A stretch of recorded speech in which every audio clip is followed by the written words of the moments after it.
Righty-ho, everyone. Let's crack on with our final event of the day. It's my very great pleasure to introduce Professor Matt Houlbrook from the University of Birmingham, who, of course, we've already met during the course of the day, ran a wonderful workshop on publication earlier. Matt is Professor of Cultural History at Birmingham. He's written two of, I think, some of the most important works of cultural history of the last 10, 15 years. His first book, Queer London, a wonderful examination of queer men's lives in the capital during the 20s and 30s. And most recently, The Prince of Tricksters, a splendid examination of the life of the confidence trickster Netley Lucas and how that functions as a prism to explore various broader aspects of society in the 20s and 30s. Today, Matt is sticking in the 1920s and 30s. And is going to talk to us about charming faces and the problem of identification in the 1920s. So, Matt, over to you. Cool, thank you. Thank you for that really kind introduction as well. Thank you for giving the opportunity to speak to you. It's a pleasure to be back in Denmark and to have the chance to talk about the 1920s and 1930s. The thing we're talking about here is, I mean, it's not work in progress, but it's in a piece that's in the final stages. And I think I just wanted to say a few words about where this material is coming from. Perhaps in order to explain some of the peculiarities of what you're about to hear. This is, for reasons that may be completely, I'm slightly kind of uneasy. I'm slightly uneasy about this kind of material. It's quite kind of quirky, quite different. It feels a little bit like fluff to me. So I want to justify my existence now before I move on to the fluff. I'm interested as a historian in the status or the kind of the nature of the 1920s in particular as a formative moment in making a modern British society and culture, both in terms of the legacies of the Great War and the ways that we can see those legacies playing out across very different realms of social, economic, political and cultural life, often in ways that seem really, really unlikely, but also in the ways in which the 1920s is a kind of moment at which forms of mass culture that we take for granted today are in the process of becoming, are in the process of coalescing or taking shape. So I'm interested in this context in the relationship between new forms of popular print culture, new forms of cinema, and their kind of relationship between both everyday social relations, everyday social interactions, and the ways in which individuals make sense of their lives. So I think if there's a kind of theme that runs through the work that I've done recently, it's about the relationship between culture, society, and changing ideas of personhood, and trying to explore these interconnections as a way of making sense of the importance of the 1920s in the making of modern Britain. What you're about to hear is halfway, or is a kind of bridge, in a sense, between the work that I did for Prince of Tricksters, which traced the life of an international confidence trickster, a man of mystery, and did so in order to make sense of the 1920s and the 1930s, in part by arguing that the idea of the confidence trick became a metaphor for ways of thinking about social relations after the Great War. So the confidence trick itself became more prominent, if we think about it as a history of crime sense, but also the confidence trick as a way of thinking about how individuals interacted became kind of something that people reach for automatically. I'm kind of moving from that to that kind of work on the confidence trick in the 1920s and 1930s into a sort of bigger project on self-improvement. I'm interested in a range of different correspondence courses, but particularly one known as Pelmanism, the course offered by the Pelman Institute from the 1890s through to the 1960s and the 1970s. Pelmanism is a kind of global phenomenon. It recruits hundreds of earnest, diligent self-improvers across all of Britain, but also in North America, West Africa, India, France, Germany, Sweden, and so on and so forth. And although historians have kind of noted its existence as a kind of example of the new kind of practical psychology of the 1920s, no one's ever really bothered to think about what self-improvement means for those ordinary men and women who sit down, read a little grey textbook, fill in a kind of questionnaire or worksheet, send it back to the examiner and get their feedback. So I'm kind of curious as to the meanings of self-improvement from the kind of over the course of the 20th, the shifting meanings of self-improvement over the course of the 20th century, and the way that self-improvement becomes both a big global business, but also something that's kind of profoundly moving or profoundly animating to individuals sitting in a range of different contexts.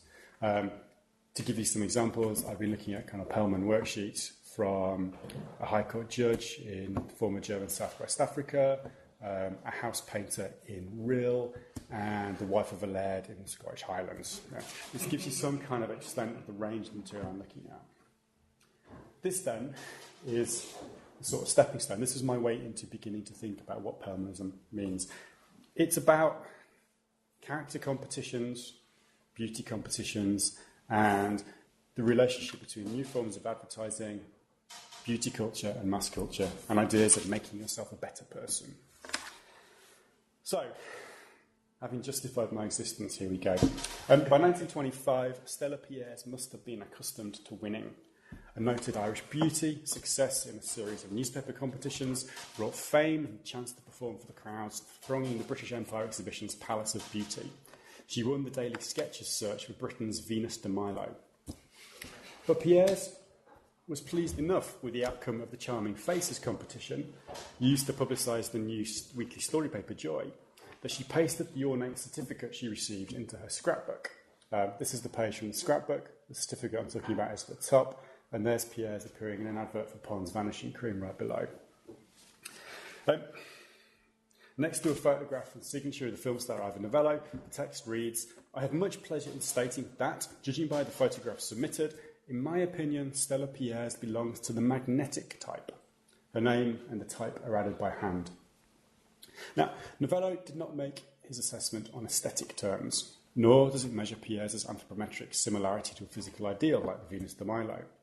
Instead, he locates her within a system of personality types. Running over several months, Joy's publicity elaborated the 6 types of beauty Ivor Novello identified. These were Grecian, noble and inspiring; athletic, stimulating and breezy; quaint, impish and unusual; merry, irresponsible and bewitching; magnetic, mysterious and intriguing; and intellectual, showing character and brains. If you sent Ivor Novello a photograph, he would tell you to which of these types you belonged. Now, that clearly brought its own rewards, but there were more tangible prizes: an attractive certificate, 300 sets of Chape silk lingerie, and 6 cash prizes of £25 for those nearest the ideal of each type. Little wonder an illustration in a Daily Mail advert showed the women clamouring around their hearthrug. The potential payoff of entering, though, went far beyond material gain. Classification would bring self-knowledge. That, in turn, contained alluring possibilities for excitement and social success. Quote, "To know your special charm is to double it. To double your charm is to see and know fresh possibilities for chance and adventures in life. Ivor Novello has the key. Why not use it?" Now, this entreaty was clearly hugely successful. By the end of May 1925, Joy had reprinted photographs of dozens of entrants, filling pages with lists of winners and full-page portraits of the overall victors, there on the right of the slide just there. Stella Pierres, sadly, was not among them. Now, Charming Faces is not unusual. It's a familiar media stunt, animated by the challenge of launching a new title at a ferociously competitive moment in the newspaper and magazine industry, and reflective of burgeoning cultures of cinema, celebrity going and beauty.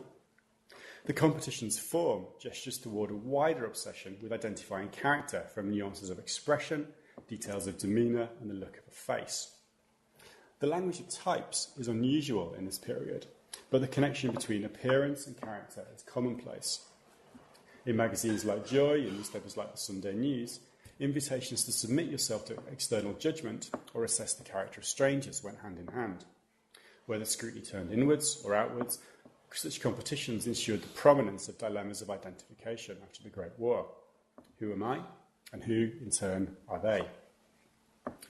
I'm interested then in how these questions became ubiquitous. Taking Charming Faces as a prompt, I want to trace how these similar dilemmas played out across the boundaries between state, society and culture, and through ostensibly discrete cultural forms. In so doing, I'm going to follow the proliferation of portraits like those sent to Joy. Close-crop photographs, often annotated to show the correlation between appearance and character, appeared in competitions to gauge character, identify beauty, and find new screen stars in this period. They focus critical appraisal of actors' skills. Photographs like this, though, also featured in the didactic literature of self-improvement and adverts selling correspondence courses in effective public speaking to the anxious or to the aspirational. Charming Faces was echoed in materials produced by educational organisations like the Perlman Institute or the ABC Correspondence Schools.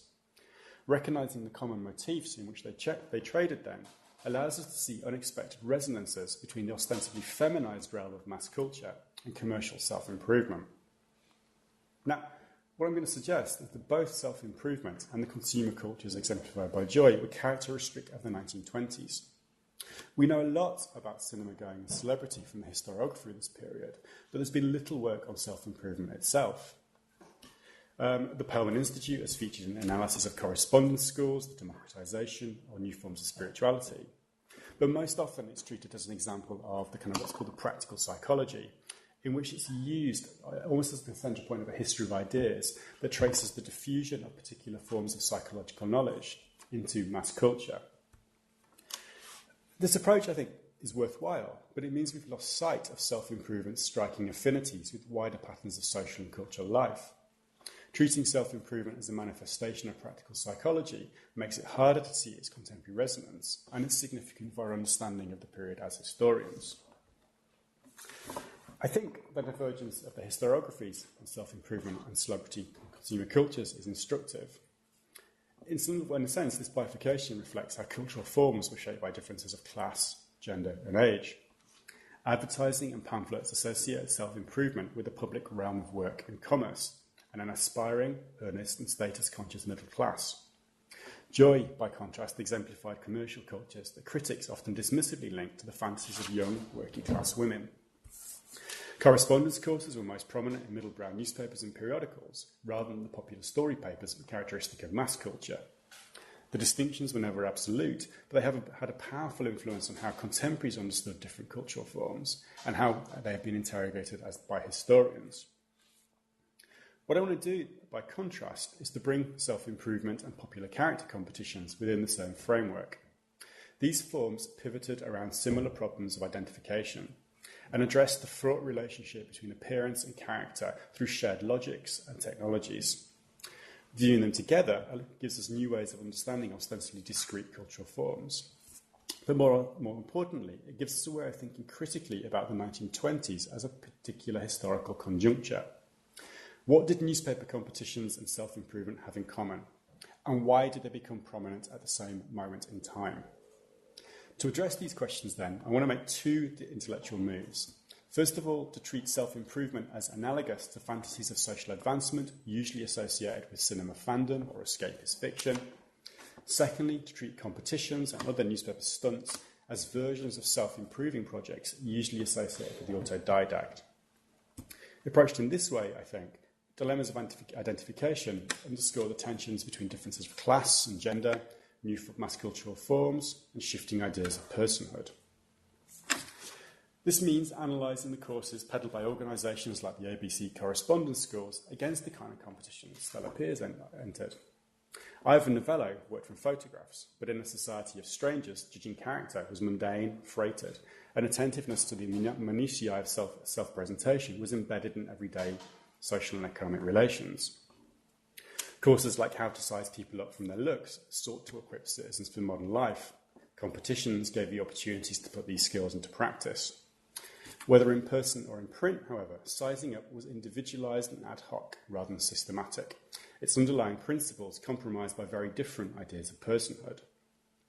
Charming Faces treated character as something that was innate, interior and identifiable, but it existed alongside growing emphasis on personality as an external surface that could be refashioned, as something that you could change. Advertising for the beauty industry, for example, traded in the possibilities of transcendent social mobility. Regardless of the realities of class or wealth, self-will and choosing the right commodities could bring you success in life and in love. Commercial culture then reconfigured social identities around ideas of performance or style. just as correspondence courses promised the personal transformation and social advancement that would come from learning the simple tricks necessary to secure other people's confidence. The problem of identification, then, played out on two planes. It crystallised first as the careful scrutiny of photographs by intrigued competition entrants and earnest self-improvers. That problem also marked a crisis, however, something we might think of as the impossibility of identification in a plausible world. Character competitions and self-improvement mobilised ideas of personhood that disrupted the connections between internal character and external appearance. How could the truth of character be isolated when personality was mutable and devolved into a set of surfaces that could be refashioned to get ahead? In the 1920s, an elaborate business and pleasure of identification created a troubling problem. Locating individuals within typologies of character was a compelling challenge, but it was increasingly difficult. In thinking about the post-war problem of identification, finally, I want to suggest a kind of slightly bigger argument about the practice of cultural history and about the movement of ideas across state, society, and culture. It's no accident that cropped facial photographs like this were reminiscent of the passport photograph and the police mugshot. Their contemporaneous visibility reflected the growing use of mechanical and bureaucratic modes of identification by state institutions and new technologies that allow the mass reproduction of images.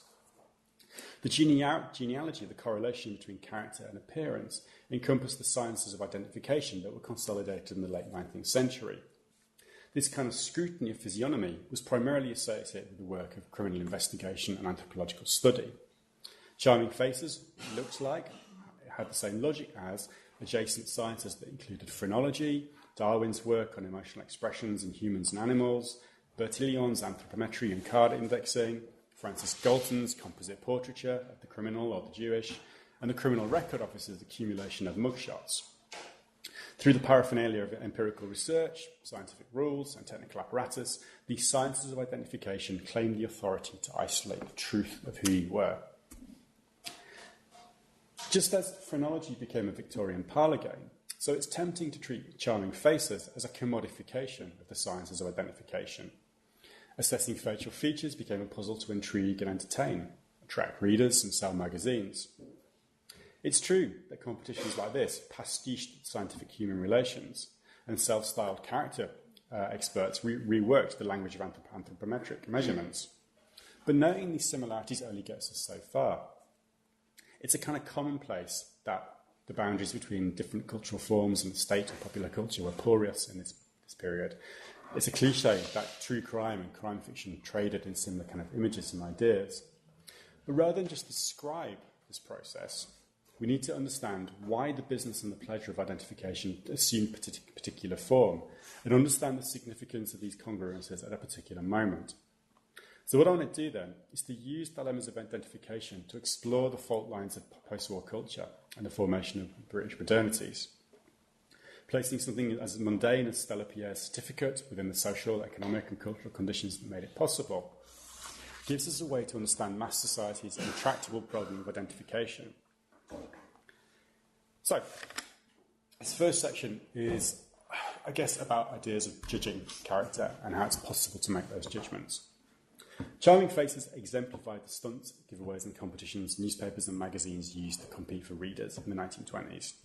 It was shaped by intense economic pressures, but it also betrayed interest in the problem of identification in mass society. Periodicals regularly invited readers to submit their photographs for analysis or pass judgment on others. The logic was ubiquitous. Personality could be gained through the nuances of physiognomy, expression, and appearance. It's really small, so I'm sorry. Snap judgment about strangers were the weft of everyday life. When the Sunday News, that's here in the top left, you see in the top left it says there's fortune in faces for you. When the Sunday News launched the £100 prize competition for reading character from faces in 1926, they talked about the process as instinctive. Readers were asked, throw your mind back to your last holiday, when you sat with your arms around your knees on the sands and drawled out comments on the people who strolled idly by. She's attractive, but she has a devilish temper. Assessing character might have been instinctive, but it required diligent practice. Balancing entertainment and education, the The Sunday News gave holidaymakers an amusing diversion while preparing them for the demands of modern life. Newspaper competitions like this were not alone in addressing the problem of character after the Great War. A growing number of schemes presented analysing the body's external surfaces as a science to learn or a skill to nurture to get ahead. The business and pleasure of identification was sustained through commercial networks that collapsed distinctions of form and brow and differences of class, age and gender. Joy's readers were usually young and female, but Charming Faces was very similar to self-improvement programmes aimed at older, wealthier men. Entrepreneurial boosters sought to exploit economic dislocation and social uncertainty and mobilise the anxieties of a beleaguered middle class. Correspondence courses of the Pelman Institute addressed the profitable demand for instruction and advancement. Their portfolio encompassed professional skills and accomplishments like life drawing, piano playing and journalism. It also included more ambitious programmes of individual transformation, the Roth Memory Course, or Mr. Purinton's Personal Efficiency Course. All of these shared the assumption that cultivating personality could bring personal and professional success. Presenting self-improvement as a kind of an alchemic project, ABC sought the possibility of social mobility, achievable by developing the untapped potential within. Yeah. Alongside skills of memory and salesmanship, the ability to judge character was central to self-improvement. Dr. Catherine Bradford's National Business and Personal Efficiency Programme was at the leading edge of the new science of human relations in the United States, reprinted, remarketed in Britain by the Standard Art Company's portfolio. What Blackford does is aim to give students the skills necessary for professional and commercial success. Courses like Judging Character at Sight, first published in Britain in 1919, which this is the page from, collapsed social advancement into the ability to size people up from their looks. 7 lessons taught the little signs that read character at a glance. Hidden from casual observers, these were as plain as print for the initiate. Overblown testimonials explained the payoff.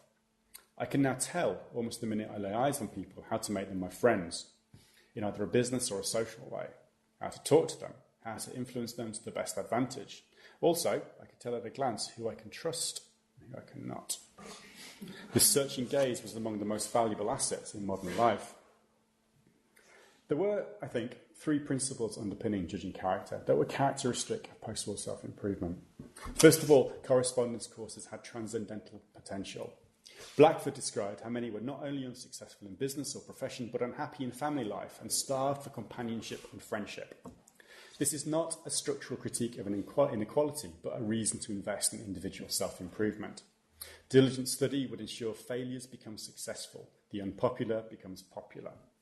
Judging character would also bring the ability to make people like you, to make them believe you, and to get them to do as you wish. Second, physiognomy and personality aligned. Personal attributes could be mapped onto specific facial features. Students began by scrutinising their own profile with the aid of a mirror, camera, and annotated diagrams and photographs. Having situated themselves within a typology of convex, concave, and plane, a table allowed them to read across from their classification to their character. Methodical and deliberate, this process underscored the third principle at work here. This was a simple scientific formula for advancement. Starting with self-analysis meant you will know when you come to the description of your profile and the traits which go with it, you are reading something scientific and authoritative. Blackford grounded her typologies in a survey of 18,000 subjects in 100 businesses, describing identification as rigorous and rational, a system rooted in years of painstaking analysis.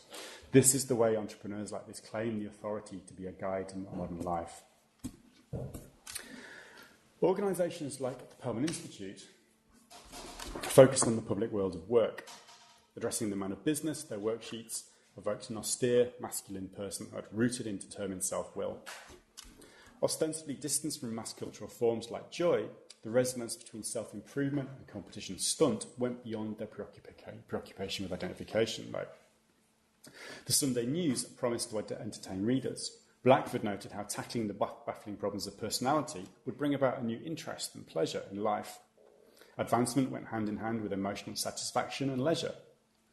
Blackford, these are the 2 images on the right, just there, illustrated the image of camera and mirror that you might use for the task of self-analysis and checking out your own profile.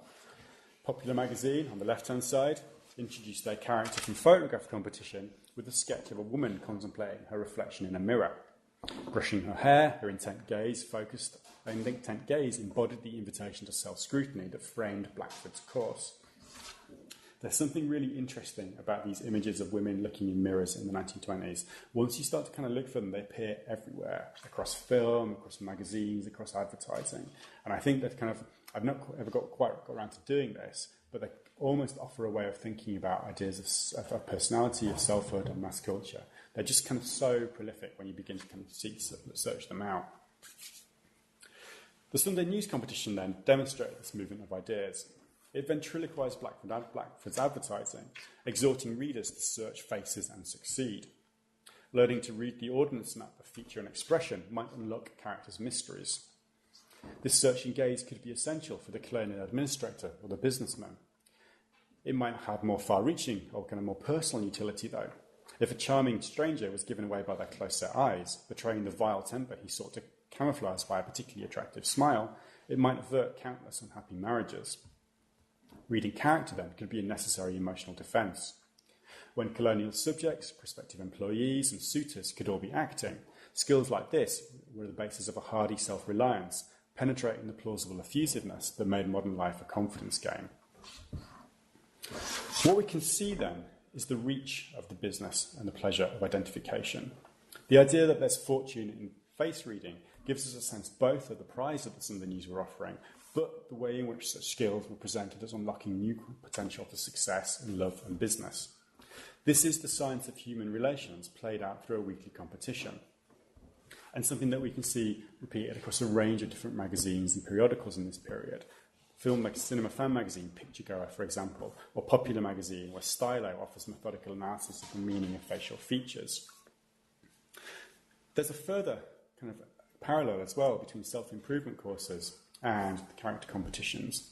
Pellman Worksheets and Blackford's Judging Character is basically a series of didactic exercise lessons and practical exercises. You fill in a form, you send it back, you get feedback on whether you've got the judgment of character right.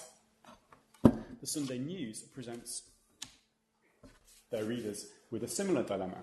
You get a crop studio portrait, carefully posed, often with the features elaborated in ink, and readers are asked, imagine you just met the owner, what would your unspoken verdict be? A table lists personality attributes and invites you to tick yes or no to whether the person in the photograph actually possesses them. Was a smart woman self-willed or sanguine? Was a slimy, mustachioed man ambitious or abstemious? If you tick the right boxes, you win a prize. Problems of identification could be addressed for entertainment, education and profit, and a hands-on process cultivated the face reading habit. And you get feedback as well. So Pellman students send in their worksheets and their examiner gives them comments on whether they're right. Each week the Sunday News publishes the results of the previous week's competition, and they explain the basis on which judgments about a certain character was made. They demonstrate face reading in action. So one photograph poses a dilemma. How could you tell that the subject was suave and avaricious? The columnist explains. His utter want of reliability is betrayed by the big space from the top of his forehead to the bridge of his nose. Everyone's checking anxiously now. While his suavity is shown by the shape of his heavy-lidded eyes, whose forced expression of frankness conceals an overwhelming avariciousness. This was someone to beware, not believe. When the Sunday News reflected on the man with the heavy-lidded eyes, they noted that the accomplished face diviner would realise that the face in the picture is not a normal or a healthy one.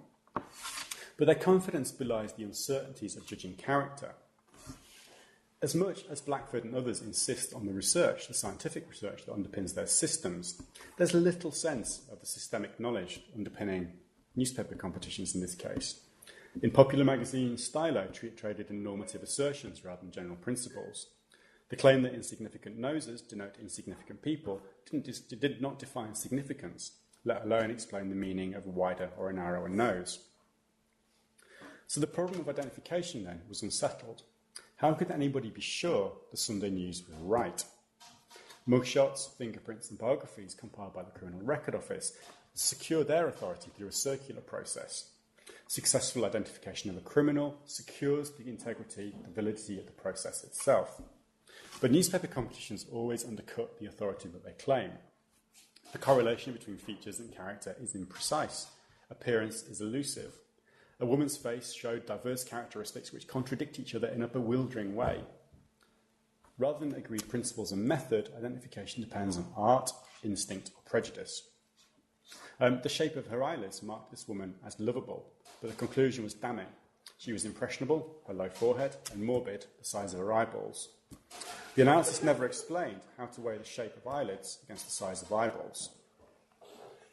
These challenges were compounded even further by those who tried to evade scrutiny. Another face, changeable and deceptive, was remarkable for its misguiding mask of beauty. Identification could never be more than provisional, and Britons had to beware the masks behind which strangers could hide. Now, these problems, I think, are compounded by the dubious authority of those passing judgment. Ivan Novello has had, as far as I know, no training in scientific human relations or character judgment. Stylo in Popular Magazine was anonymous, but their nom de plume sounds more like a seaside magician than a scientific criminologist. The Sunday News competition, this is the one top left, is not introduced by an expert in human relations, but by Miss Nell St John Montague, the famous society clairvoyant.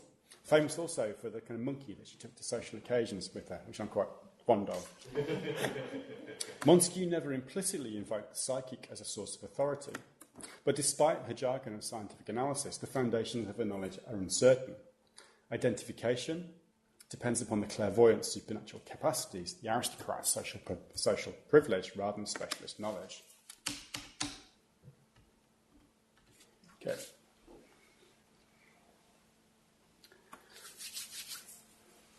So, what I want to talk now, that section was about the ways in which you judge character, ideas about the possibilities of judging character. What I want to talk about in this section is about a process that we might think of as registering character. So not simply the way in which you assess the character of others, but an idea about kind of character as something that you might project to the outside world. My kind of focus here is on a series of cinema magazines like Picture Goer and Picture Show, in which there are often kind of regular character analysis that are reminiscent of the Sunday News. So, for example, in Picture Goer, the American journalist that profiles stars like Anita Stewart from Photographs. The problem is that Solar's byline as a character expert belies how his column exposes the contradictions of judging character. Solar never acknowledges the difficulties of judging character from publicity stills and production photographs that are defined by their artifice and stylized glamour.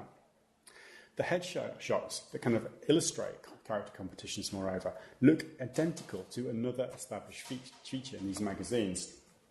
That's this one from Picture Show on the slide up there. It's the expressions of series. Now, this is a long-running feature in Picture Show's magazine, in which caption photographs, cropped again to magnify the details of feature and expression, show Priscilla Dean, Irene Rich, and a range of others in a range of different moods, charming and coy, or so sad. Despite their shared visual economy, the logic of the expressions of versus the character as told by the faces competition is completely different. Rather than the basis for isolating the truth of character, the photographs here celebrate the ability to create the illusions of emotion through facial dexterity and technique. Expressions, I think, is a very kind of particular kind of magazine feature that's the product of a very specific historical moment. It clearly reflects the growth of cinema going and celebrity culture. It clearly reflects the interest in appearance and character that I've been talking about. Framed as a kind of guide to the method of acting, it also exemplifies a demotic aspirational culture and the proliferating number of institutions that promise to turn ordinary Britons into stars in the decade after the Great War. As Chris O'Rourke shows, this didactic apparatus encompasses cinema schools, star search competitions, correspondence courses, and insider guides like Fred Dangerfield and Norman Howard's How to Become a Film Artist, 1921. But Expressions also embodies a very historically specific version of the craft of acting. The demands of silent cinema technology and contemporary notions of emotional veracity place a premium on facial expressions. In this guise, acting is understood as a process of registering emotions on screen. Try it yourself in front of a looking glass, Picture Show challenged. It's so difficult not to grimace or exaggerate. Done properly, mobilising movements of mouth or eyes conveyed mood and secured audience trust. How to become a film artiste thus stressed the importance of portraying character and emotion primarily through gesture and facial expression, and provided exercises to develop those skills. But it was difficult to reconcile the injunction that movements should be natural with the idea that acting was a craft that you could hone. The accord of expression and emotion was thus the challenging ideal. Picture Show praised Pauline Frederick because her face mirrors her thoughts and expressions in a most expressive way. It was Frederick's faculty for showing what she feels that made her one of the biggest stars of the 1920s, they said. Comments like this secured the connection between physiognomy and personality. If bodily surfaces were a mirror for internal moods, Frederick was feeling, not acting, on screen. But at the same time, film criticism gives us different visions of what acting is. Irene Rich, just on the screen there, had one of the most valuable assets a screenplay can possess, the ability to portray emotion through facial expression. Here, then, emotion and expression kind of move apart. If acting is the ability to create an ersatz facsimile, then gauging character, judging character from appearance, becomes harder than ever. This is a period, then, in which is characterised by wider interest in the masquerades that shape social relations and ideas of personhood. It reflects, interest in acting reflects a kind of a sense that in order to get ahead in everyday life, you need the skills of the actor. Advertising traded in ideas of personality as self-presentation, an exterior that you could refashion rather than a function of your internal character. Correspondence courses taught Britons how to act, but also trained them in the performances necessary for social advancement, most obviously through skills and courses in modern salesmanship. ABC correspondence schools played on contemporary anxieties to sell courses in public speaking. Keen competition is at hand. How do you propose to insure yourself against the falling off in your income? How do you think you're going to increase your income? Testimonials endorse the magical effects. Correct speech enhances one's social attractions. People are ever ready to listen to an interesting and engaging talker. I was hoping.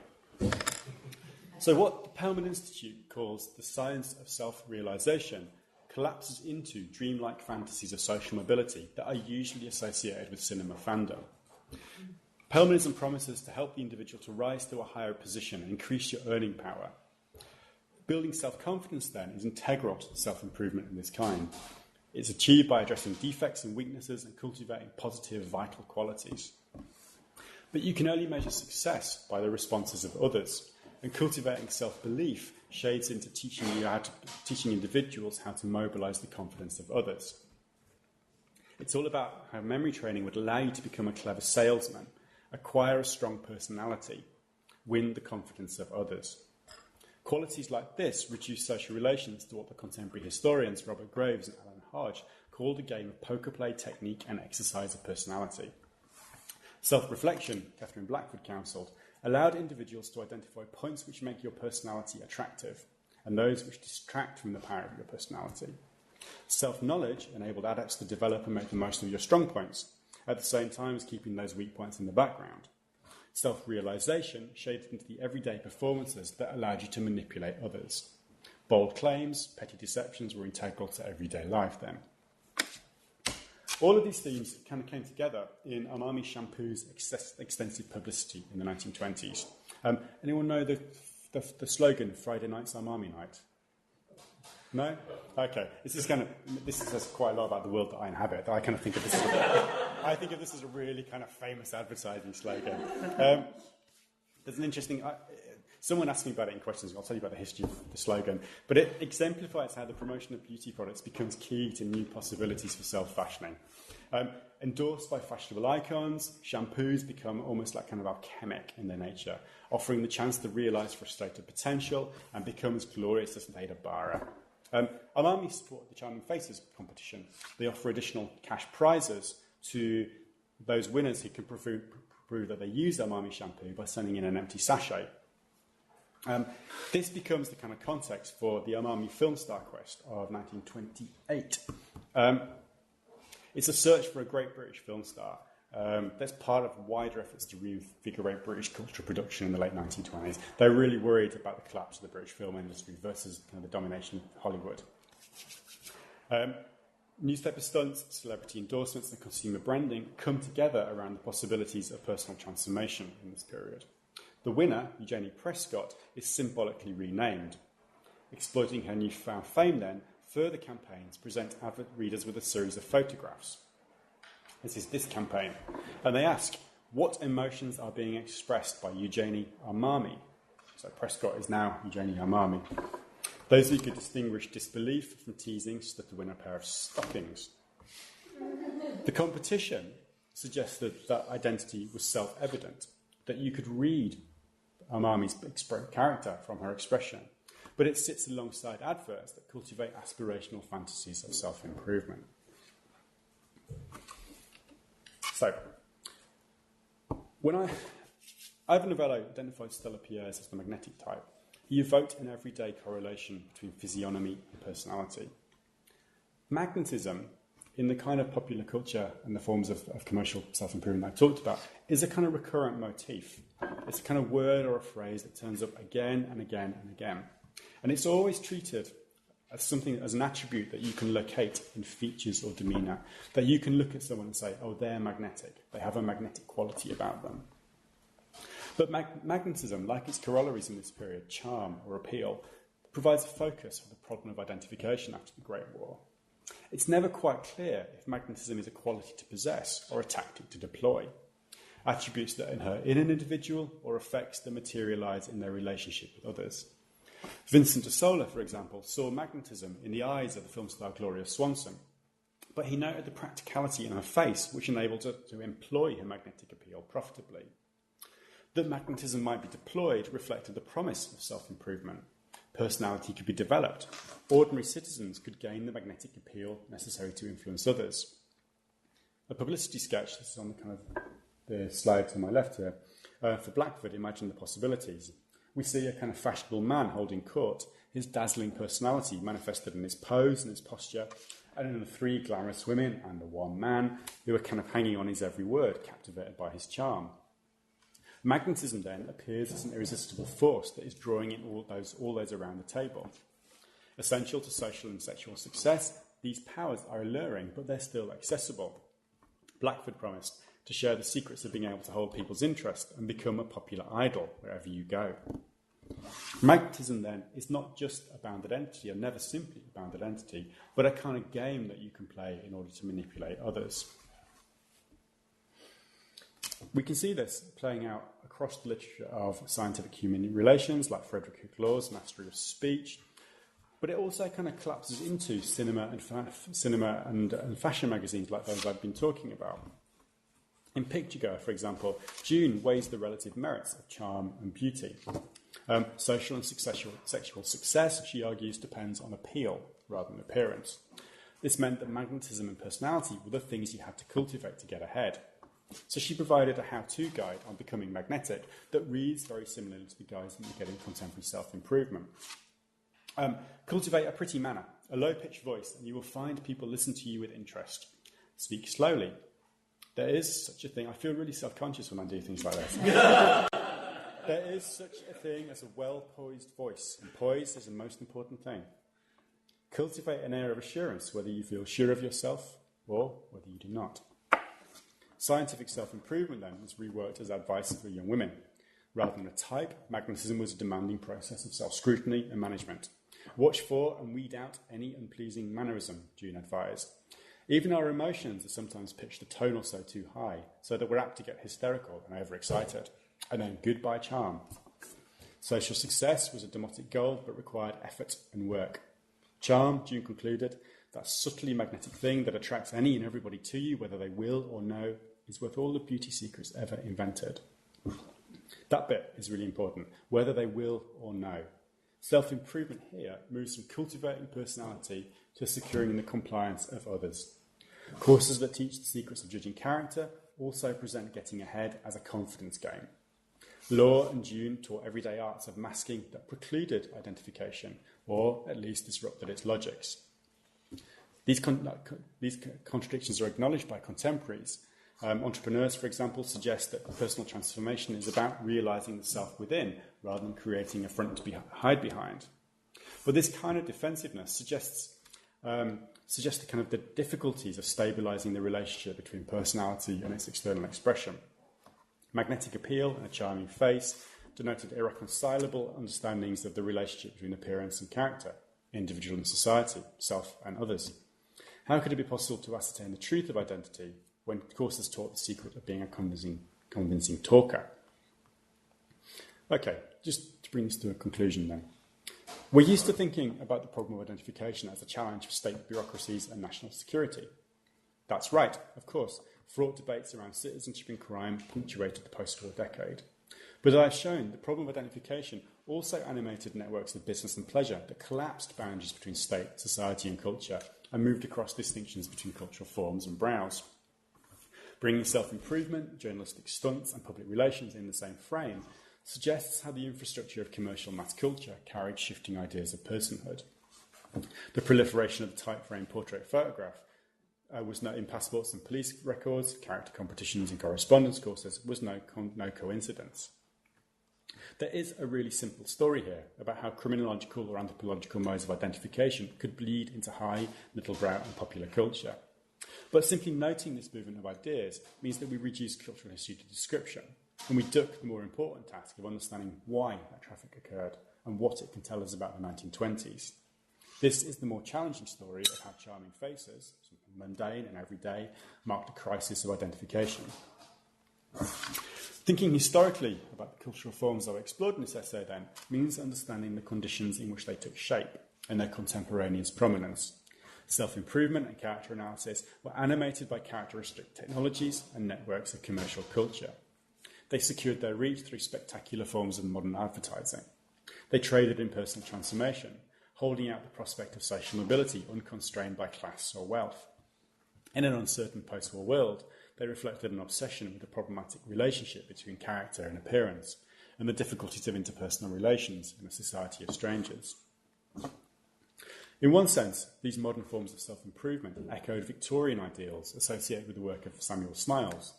Self-help of 1859 emphasised how diligence, thrift and hard work could bring advancement. Smiles stressed the virtues necessary for material success. Later schemes increasingly presented self-realisation as the cultivation of hidden psychological potential and the capacities of the self within. The distinction was never clear-cut, but it crystallised as a slippage from the idea of character to the idea of personality. Post-war self-improvement translated Victorian self-help into the language of popular psychology and the mediating practices of modern consumerism.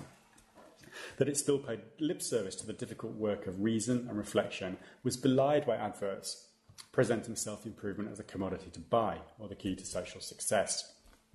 Pamphlets and newspaper competitions suggest that the distinctiveness of the 1920s was the concurrence of the incompatible ideas that character could be read from appearance, while personality could be transformed. This moment was fleeting. Commercial self-improvement continues, but it loses emphasis from the mid-1920s. There are kind of approximate reasons for this. Correspondence school advertising declines markedly after 1921-1922, partly because organisations like the Pelham Institute go bust. There's also self-improvement depends upon a kind of crisis of middle-class identity immediately after the Great War. But despite that crisis soon proves to be short-lived, and by 1921, the stabilisation of middle-class incomes, the kind of declining threat of revolution, and the kind of growing prosperity of British middle class, the English middle class in particular, I think, attenuates the insecurities on which entrepreneurs like the Pelham organisation have traded. Character competitions also seem to disappear to a large extent after the mid-1920s. Finally, the introduction of sound into cinema production and exhibition changes the nature of acting. The obsession with facial expression that's associated with registering softens at the same time as formalised routes into acting reduces the opportunities for the aspiring ordinary Briton.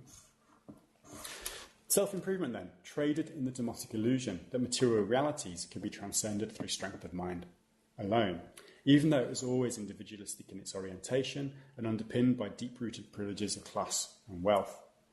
Social mobility in this fictive guise was deemed entirely a function of personality. The utopian tendencies of these cultural forms nonetheless marked a pressing problem of identification. Whether the benefits of magnetic appeal or a charming face were secured through diligent study, careful self-scrutiny, or a particular cosmetics brand, the relationship between inside and outside, feeling and face, personality and physiognomy had become unmoored. Thank you.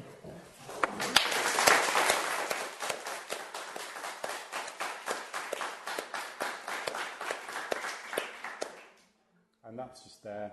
Are you blonde? The secret of making people like you. Because apparently it makes a difference if you're blonde or brunette as to how you go about making people like you. Well, thank you very much for that. A wonderfully stimulating way to end what has been a great day of listening to other papers. So, questions, queries, comments? Yes, I was interested in how does it fit in with the emphasis on physical and facial appearance. How does it fit in with ideas of race? Yes, that's a really good question. In this case, it doesn't. Well, no.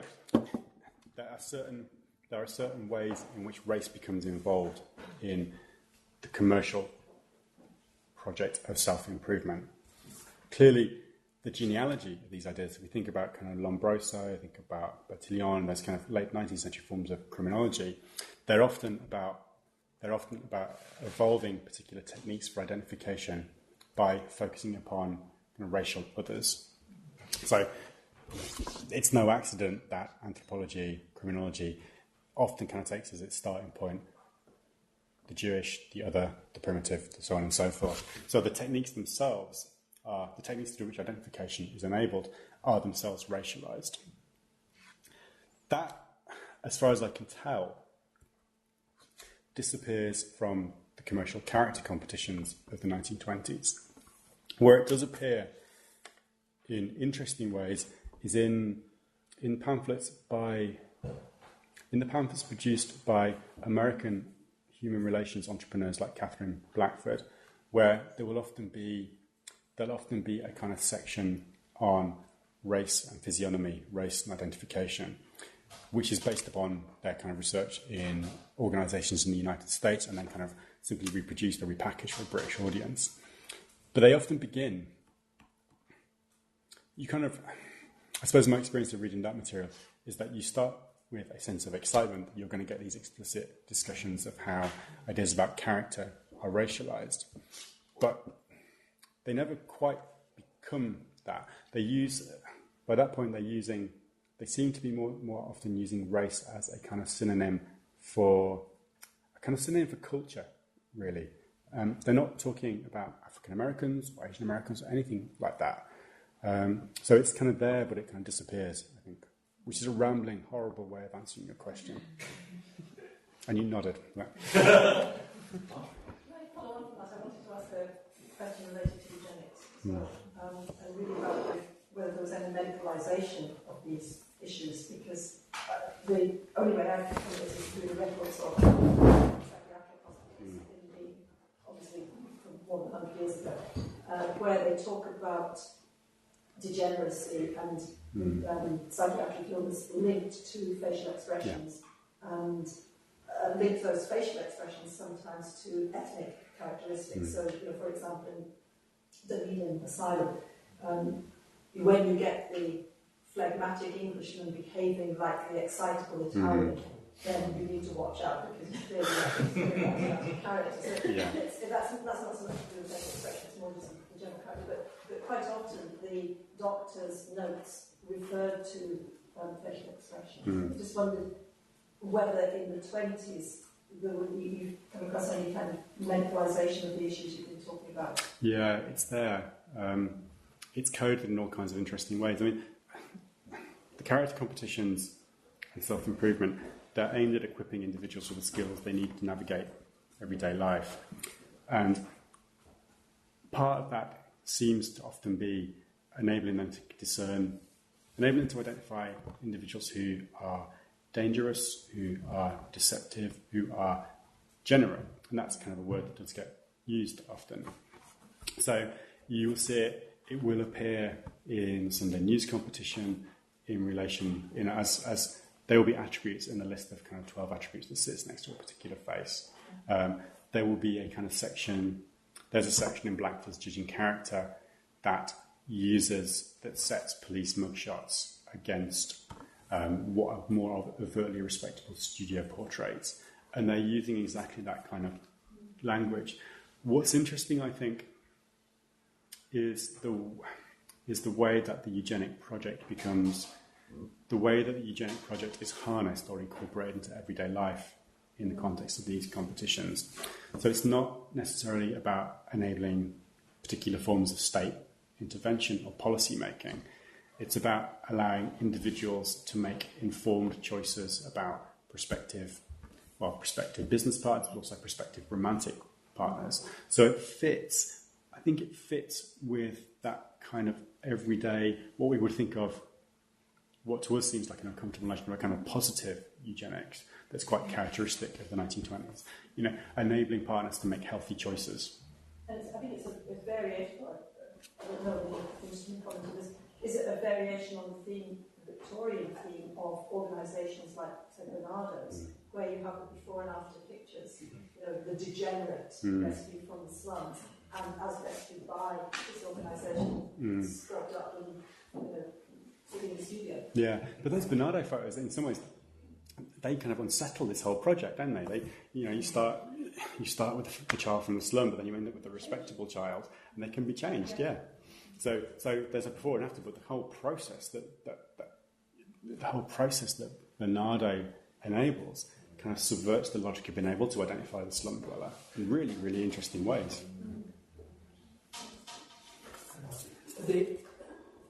It's all highly visual. Presumably this came out of the route to silent films, where expression was the most important thing. I was just curious, I wonder, as the technology changed, as the radio became more prevalent, records and speaking pictures, was there a parallel self-improvement world that talked about voice? There is. If you think, there's some really interesting stuff in Graves and Hodge, The Long Weekend, that talk about how the BBC allows the benefits of an Oxford kind of received pronunciation accent to be kind of taken on by anyone. And there's certainly, in the work that I've done, there are all kinds of anxieties about the ability of confidence tricksters to acquire the convincing drawl of an old Etonian, for example. But that works in the influence of sound, not necessarily in context of the radio, but in context of film, plays out in different ways. Because one of the anxieties there surface through lots of concern about the process of Americanization, the Americanization of accents and vocabulary. So the BBC becomes increasingly interested in standardizing pronunciation and vocabulary in this period. And there are all kinds of concerns about, for example, the Glasgow hoodlum who starts talking like Al Capone.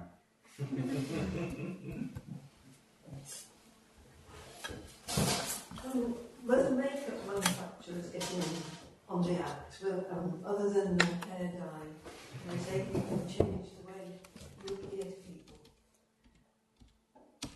Yes, the umami. But also, Pond's Vanishing Cream, just there.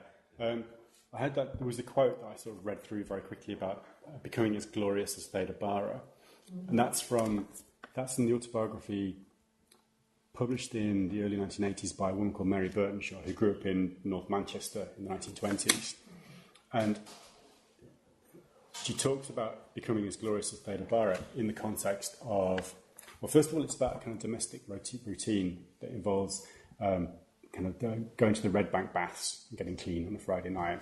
But then she sort of links it to very, very specific products. Fulnana face powder, Eastern Foam Vanishing Cream. So the association is you use these products, then you will become as glorious as Theda Bara, who's become the biggest star of the early 1920s. And that's the kind of logic that all of the cosmetic companies begin to trade on in the 1920s and 1930s. First of all, by getting theatre stars to endorse their products, and then later by getting kind of film stars in Hollywood and British film stars to endorse their products. The kind of interesting shift in the kind of the nature of cosmetics the nature of the beauty industry in this period is really interesting. In the early 20s, it's often about things like Pond's Vanishing Cream, or creams that are supposed to enhance the natural qualities of your face. So it's not about creating a mask to hide behind. Then in the 1930s, that's when it kind of becomes about an idea of makeup as makeup as a front that you can create. That's when the big red lipsticks and the kind of proper face, the coloured face powders become more acceptable, more kind of advertised more prominently. Mark, so much to take in there. I've kind of latched on something at the very end because my little brain takes so much. And you used the word utopian at the very end there. I mean, it just struck a chord with me. At about the same time, we've got kind of rejection of the horrors of industrialisation. We've got the back to land movement, growth of ideal communities. The outdoor movement's bubbling along at about that time, ramblers, all of that kind of stuff. Do you see explicit links to that kind of utopianism in what's happening? Yes, I do in some ways. I think the kind of link, this is kind of my hat tip to Jane Shaw and her work on the Panacea Society, because again, millennial sect in the 1920s. I think one of the figures that becomes more prominent in the 1920s and 1930s is a kind of figure that we might think of as the seeker. So unsettled, mobile, in search of something. And I think that is the product of a very kind of particular post-war moment. It's a sense of both the dislocation of the Great War, a sense of this as a kind of a crisis in modernity, which is troubling, but also it's a sense of the new possibilities that arise in this post-war moment.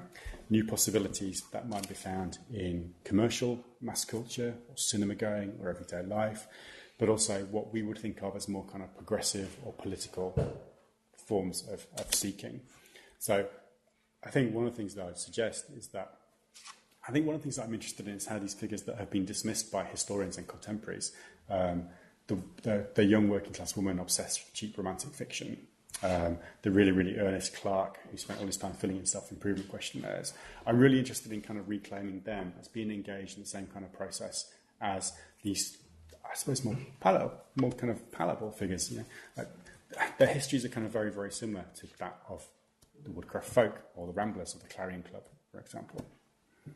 Yes. Yeah. But then at the same time, we've got Red Hindsight as well, which is a whole different kind of fish. Yeah. Any more questions? Can I tell the story of our Marmy Night? Oh, yeah. So, our Marmy Night is the Armani Shampoo's advertising slogan that becomes really, really, really famous, really prominent from the mid-1920s. But an Umami Night is about celebrating appearance, glamour, going out, and so on and so forth. But Umami Night is kind of buckled onto this much older ritual in Manchester and Lancashire called Bucket Night. And Bucket Night is the night at which men go out and mothers and girls stay at home and clean the house. So you've got this kind of shift in the ritual of the working class week from a kind of celebration of the feminized realm of unseen domestic labour that then becomes completely transformed when it's overwritten by new forms of advertising and branding in the 1920s. There you go. Now we know. Well, I think we'll wrap things up there. I think this focus on appearance and personality and the rest, Matt has given a group such as academics a whole host of other anxieties. So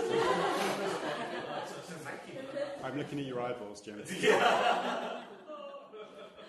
So thank you very much for that. Absolutely brilliant way to end the day. So thanks again.